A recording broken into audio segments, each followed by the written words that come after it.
Hey YouTubers, it's Charlie. Thank you everyone that submitted questions for my Game of Thrones Q&A today. Lots of questions about where things are going based on changes they've made, so I tried to include as many non-spoilery things as possible.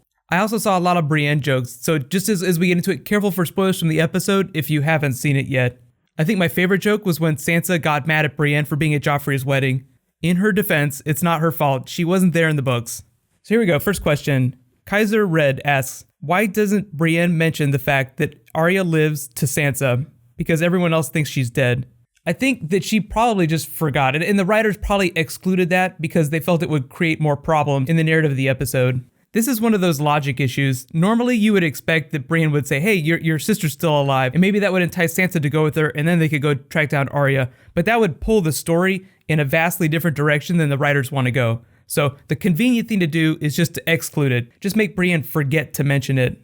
As much as it seems weird, you have to remember that Brienne is a normal person, and think about all the times you talk to your friends and you forget to mention things. So if you really want to nitpick, you could chalk it up to that. But really, I think the writers just excluded it because they didn't want to pull the story in a different direction. Next question, Nick asks, could you do a video explaining the Martell family, like why they're called princes? I assume you mean when the rest of the people in Westeros are called lords, and like there's only one king, so why are the Martells called princes? The Martells are part of the Seven Kingdoms, so technically, like in the hierarchy, they are lords, but it's a Rhoynar tradition to call yourself a prince, so they give themselves the prince, princess titles for cultural reasons. It doesn't give them extra power, it's just that they're upholding traditions of their ancestors. I may have explained in a previous video, but Princess Nymeria was a Rhoynar princess. When the Valyrians invaded their homeland in the east, she led them across the land bridge and created what is now modern-day Dorne. So when people talk about Rhoynar traditions, they're talking about those people. Next question, Chris asks, what do you think the significance of Drogon sniffing Dany's hand and flying away is? Well, I think that they included that just to show that the dragons haven't lost their bond with Daenerys. Drogon is still bonded to her, even though he's flying free. It's a contrast to Rhaegal and Viserion, who are chained up beneath the pyramid and going crazy.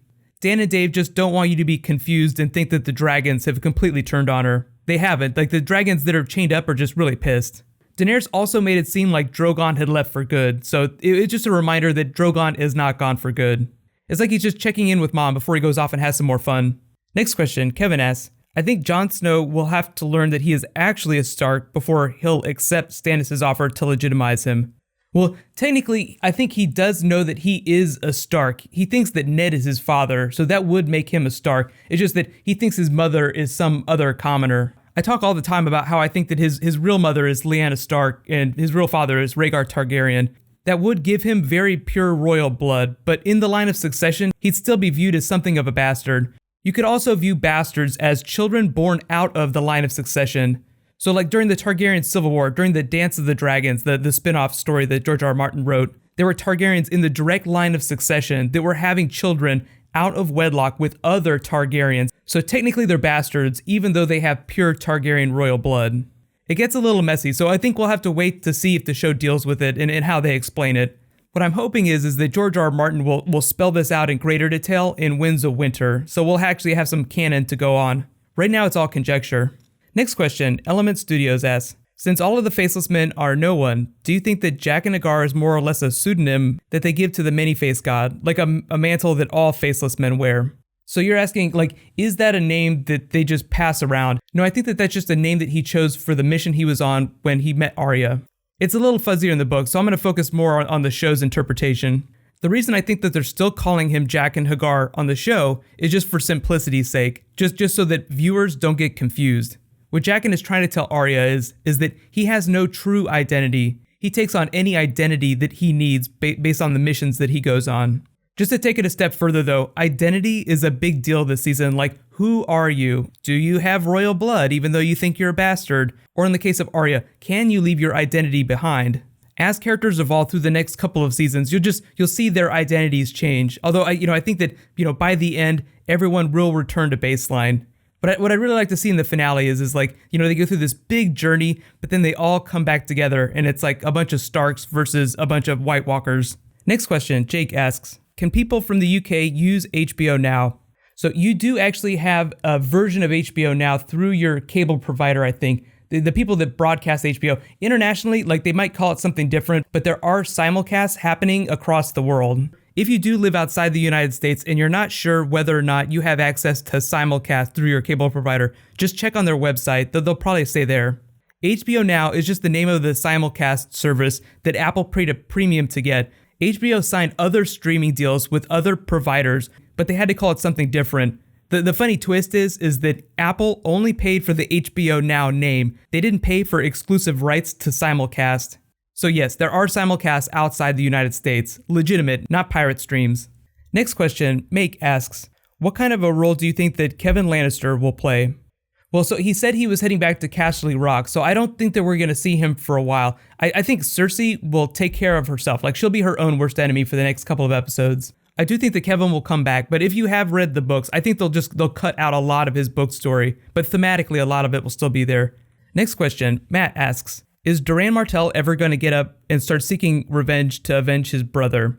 Yes, he has like a very specific revenge plot. He's just much more calculating than the Sand Snakes.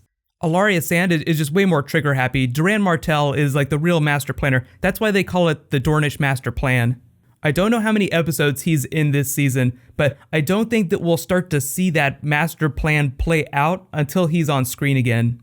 And even if it does happen, they could push it into season 6, so we might not learn more about it till like way later this season. Next question, Marcus asks, do you think that Tristan Martell will end up playing Quentyn's role? So for those that haven't read the books, there are like other Martells that they just cut out of the show. No, I don't think that Tristan is going to do any Quentyn stuff. I think they completely cut that stuff out. Because George R.R. Martin has so many other characters in the books that the show has just had to exclude, you have people going all over the world doing things that just we won't ever see on the show. That's why sometimes when I try to explain stuff, I'll say, if you haven't read the books, don't worry about XYZ plot because it doesn't matter. Whenever they do release Winds of Winter, I'll do some more like specific book related videos. Most of the time I try to make these videos more about the show, but sometimes it helps to reference the books if it adds some more context to what's going on. Next question, Evil Grim asks, when are they going to show Bran Stark? His story just started to get interesting last season. So the way Dan and Dave explained it, his story is just like in a place, it's like so far ahead of the other characters, they're just not ready to go forward with him. I think his story gets more tied up with the war with the White Walkers, and we haven't even seen White Walkers yet this season. I think that'll start to play out when we get up to Hardhome. So once we get into that, I think we'll see some White Walkers, and then in season 6, Bran will come back, and he'll be necessary, because it's like, oh, look at this army of White Walkers. We're right near this giant forest. We need someone who has power over nature to help us out. Thank you so much, everyone, for submitting questions. These are always a ton of fun to do. And thank you, everyone, for being good with the spoilers. I know some of you, watch the leaked episodes. It's okay. I don't mind people commenting that stuff as long as they use like liberal spoiler tag, just because there are a lot of people that don't want to hear about that stuff. Big thank you to everyone contributing subtitles too. Thank you so much. That's been such a huge help. Congratulations to this week's giveaway winner, Metal Tester. You win a subscription to HBO Now. It's basically like an iTunes gift card because you have to buy HBO Now through the Apple Store. Just DM me on the back end of my channel so I get your contact info. Just a reminder too, the people that won the books, the signed copies of George R.R. Martin's books, no one has contacted me about that yet. If no one contacts me in the next couple of weeks, I'll just roll them out for a new giveaway. Technically, as of right now, you still have a chance to win signed copies of George R.R. Martin's books. My schedule the next couple of days is going to be a little bit weird. I'm seeing an early screening of Avengers Age of Ultron as part of this like special marathon, so I'll try to keep you guys updated. You can follow me on Twitter and Facebook for updates on what's going on with videos and stuff. If you don't know how to find me there are links at the bottom of the description. But while you guys wait for the rest of my videos this week, you can click here for my episode 2 video if you haven't seen it yet, and you can click here to learn all about the House of Black and White. Thank you so much for watching, everybody. Let's high five. I'll see you guys tonight.